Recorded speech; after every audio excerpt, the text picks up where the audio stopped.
আসসালামু আলাইকুম। আশা করি ভালো আছেন। আজকে একটা হাদিস দেখলাম।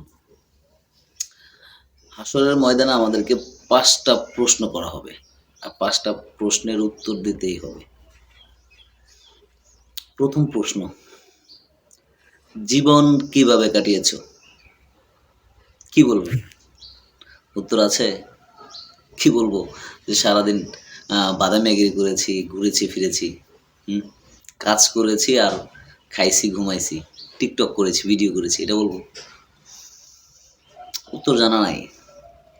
২য় প্রশ্ন, যৌবন কোথায় ব্যয় করেছ? কি বলবো? যে যৌবনটা পরক্রিয়া করে কাটিয়ে ব্যয় করেছি। ছাড় দিবে আমাদের? ৩য় প্রশ্ন, অর্থ উপার্জন কিভাবে করেছ? কোথায় থেকে অর্থ উপার্জন করছি? সুদ খেয়ে, ঘুষ খেয়ে, এখানের কথা ওইখানে বলে, জোর করে জবরদস্তি করে অর্থ উপার্জন করছি, এটা বলবো? উত্তর নাই। চতুর্থ প্রশ্ন হলো, উপার্জিত অর্থ কোথায় ব্যয় করেছ? যে অর্থটা উপার্জন করতেছি কোথায় ব্যয় করেছি? এটা খেয়ে না এইটা খেয়ে? উত্তর আছে আমাদের? যা কিছু করতেছি আমাদের হিসাব দিতে হবে। পঞ্চম প্রশ্ন, জ্ঞান অনুযায়ী আমল করেছ?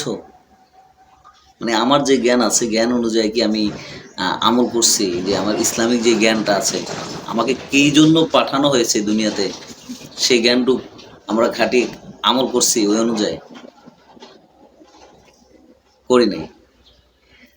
কোথায় থেকে উত্তরটা দিব আমরা?